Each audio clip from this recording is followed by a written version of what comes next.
All right, what's going on, y'all? Welcome back. Another movie review. It's your boy Kenny Kenny. This is another Eyes for You movie review. Today we're gonna be talking about The Invisible Man. The Invisible Man is a not necessarily a horror. It's more like a thriller, drama thriller. It stars Emily Moss, Aldous Hodge, and Storm Reed.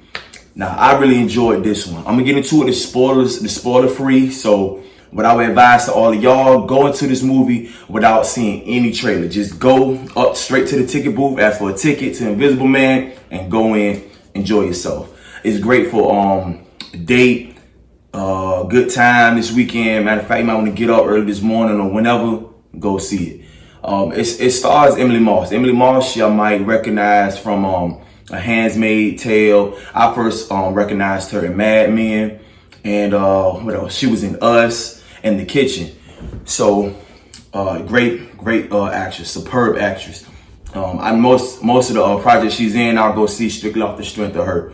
Also involves stars Aldous Hodge, which I may recognize more recently. He played MC Ren in Straight Outta Compton. He also was in Friday Night Lights TV series back in the day, the series, not the movie. And what else? There was something else he was in. He was in What Woman Wants, starring Taraji P. Henson. And Storm Reed, she's a young, up-and-coming black female actress. Definitely keep an eye out for her. She was in A Wrinkle in Time with Oprah Winfrey. And she was in something else. I'm trying to think. The movie Slight with Jacob Latimore. Oh, and more recently, more of y'all might know her from Euphoria. She plays Zendaya's younger sister in the series. All right, so the main plot of the movie revolves around Emily Moss.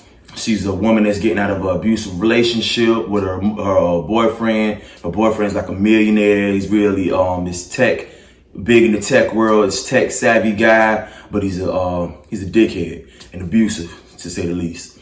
So we first get introduced to the film. It's in the middle of the night. It's probably like 3, 4 in the morning. And she's creeping up out of the bed, trying to sneak away.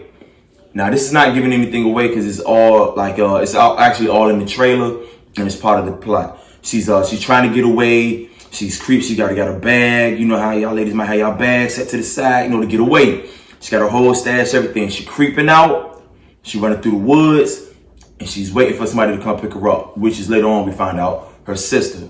Like I said, it's not giving anything away. While she's running through the woods, getting away, meeting out on the highway, me and her sister at the car. He's coming out of nowhere, punches a hole in the window. She's telling her sister to haul ass, and they take off. That's where the plot starts, and the most of the intensity right then gives you a feel of she's trying to get away from this guy. 2 weeks passed since she's been gone. She ends up staying with one of her close friends that she grew up with as a kid, and which is played by Aldous Hodge's character and his daughter. Aldous Hodge and his daughter, and Emily Moss's character. She comes to live with them. So 2 weeks pass by. She's having she's feeling. She still has PTSD. She's scared. She doesn't even want to go outside to the mailbox. She's like super paranoid, and you can tell she's been through some shit. The movie takes place like right there. She's trying to feel relief. She's only been 2 weeks. Then she gets a letter letting her know he committed suicide. Right then she can start to breathe, feel a little relief, and don't have to worry about much, or so most people would think. So even though she knows he's committed suicide, he's no longer around, she's still trying to cope with it. While she's just now getting back in her routine of things, or trying to make her life normal, she notices certain coincidences, certain weird instances, certain things start happening. It's kind of weird. That makes heightens her paranoia. I'm not gonna go too far into detail about that, but just start knowing that she's starting to notice a lot of crazy shit going on throughout this process.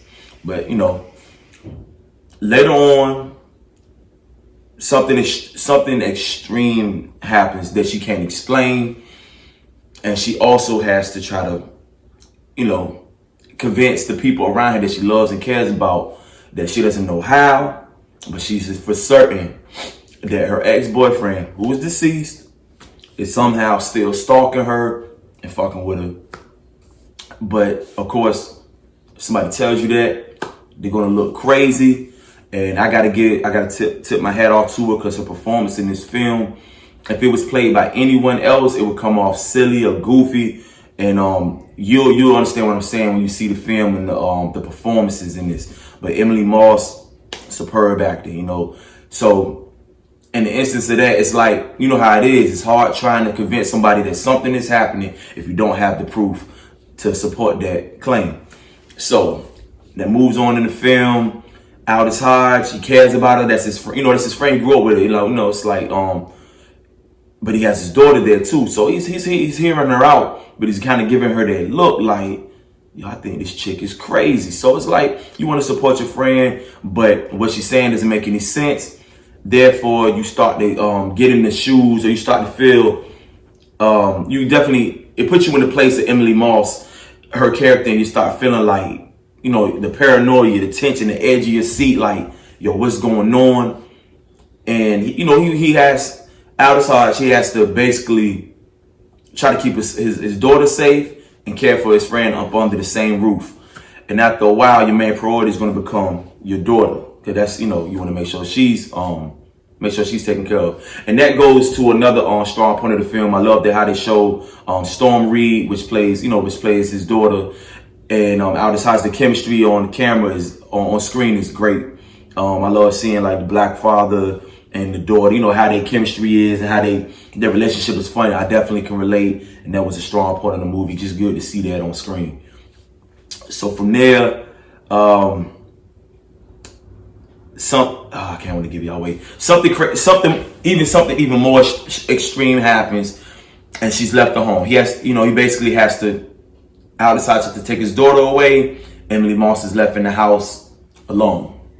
Now, if you're already feeling paranoid, you have these claims. This is where the tension heightens in the film, because she's left in the house by herself, and she's already paranoid. She's feeling like someone is there, but she can't see them. And it's a fun ride. This is probably one of the better scenes to start to rev up in the film. So I gotta definitely salute Blumhouse, because I watch a lot of their films. No matter what it is that they come out, Blumhouse puts out some. They know how to do horror. They know how to do thriller. So not all of them are all like great movies, but they know what they're doing, and I support them. Like whatever they kind of produce, I definitely check out, because they have this great thing when the camera kind of pans, but there's nothing there. But it's insinuating that someone is there, you know, you can't see them. It's just kind of giving you that heightened, like I know I keep saying tension, but it's like this heightened tension, like something is there, and then the camera would pan back to Emily Moss or whoever is there, knowing her character. So it kind of gives you that feeling like, yo, this is crazy. Like it's kind of like. It's kind of like how Paranormal Activity was, but not like how Paranormal Activity was. But that kind of like you gotta watch everything on screen, because if you don't look, it'll happen without you. You know, you realizing it, and sometimes that's a good thing, because there was a couple parts in this movie that had me jumping and screaming out like, "Oh shit!" Like, you know, in the theater. It wasn't me. I wasn't the only one, because everybody was doing it. But it was a great part. So from there, she's in the house by herself. A lot of craziness happens, and without giving too much away, it goes on a ride. She definitely goes on a ride. Like she's faced with the issue of trying to protect the people she cares about, and you know, that she loves and cares about, and trying to protect them while also trying to convince them that she doesn't know how. She doesn't know. She's basically trying to convince her family and her friends that her ex-boyfriend, who is dead, somehow made himself invisible and is still stalking her and fucking with her. So you can understand how that may look crazy, and she kills it in this role. What else I gotta say? It clocks in at 2 hours and 4 minutes. but I wish they would have chopped like 25 minutes of it off, but it's still very enjoyable. It's still steady. It's not slow. It stays steady. It keeps you wondering like what's going to happen. It keeps you wondering, yo, is the guy there? Is he in the scene? They can't see him. What's going to happen? Who's in danger? So they definitely did a great job with that. This is one of the better movies that took the whole Invisible Man theme and killed it. I mean, it's better than Memoirs of an Invisible Man with Chevy Chase. It's better than Hollow Man with Kevin Bacon. We got better technology now, you know what I'm saying? So the graphics, the effects, everything is better. So that's why, like, another salute to Blumhouse. They definitely know how to do horror, thriller. They do a great job with it. Another great thing about this movie is it's fun. I'm telling you, it's fun. You can go with whoever, check it out. You're both gonna be jumping. It's gonna sit with you. The movie sits with you because after you leave the film, you kind of like you're gonna laugh. You're gonna catch yourself laughing because you're gonna be looking, you know, around you, kind of like, you know, still a little paranoid, but you'll laugh because you feel like it's ridiculous. But that's the effect that the movie kind of has with you, or sits with you, and it's enjoyable. That's a great job on that. If I had to have my only gripe or negative thing I would probably say about the movie is they could have chopped like 25 minutes of it off, but that's not bad. They could have chopped like 25 minutes of it off, and it still would be fine. But even with it clocking in at 2 hours, it's great. It's steady. You stay entertained. It keeps your interest, and it's not too slow. It's not boring. It's just steady. It's a steady ride, and it ramps up until you get straight to the third act, and you're along for the ride, and you're rooting for the character. You're definitely rooting for Emily Moss. I'm trying to think anything else I need to tell y'all. Score out of 1 to 10, I give it a solid 7.5, maybe even an 8. But definitely a 7.5. I feel more confident saying 7.5. But I'm not mad if anyone gives it like an 8. Like, it's definitely a good time. One of the better thrillers, horror so far this year. I wouldn't call it a horror, but it's more like a thriller, you know, like a drama thriller. If you've seen J-Lo's Enough, because it does speak on domestic violence, and you know, kind of, but it's not in a preachy way. So it touches on domestic violence, and you know, fighting back, and you know, all of that, taking back your power. So it reminds me of like Enough from J-Lo, and I guess you could say Hollow Man with Kevin Bacon, slapped into one, but it's more update. It's good. That's a good time in the movies. I definitely want y'all to see it. So if I could tell y'all anything, avoid seeing the trailers. Just go straight up to the theater. As for 1, as for 2, tickets for Invisible Man. Enjoy yourself, and that's it. And I'm out. Y'all definitely make sure y'all follow me on all social media platforms at KennyKenny757. And till next time, I'm out.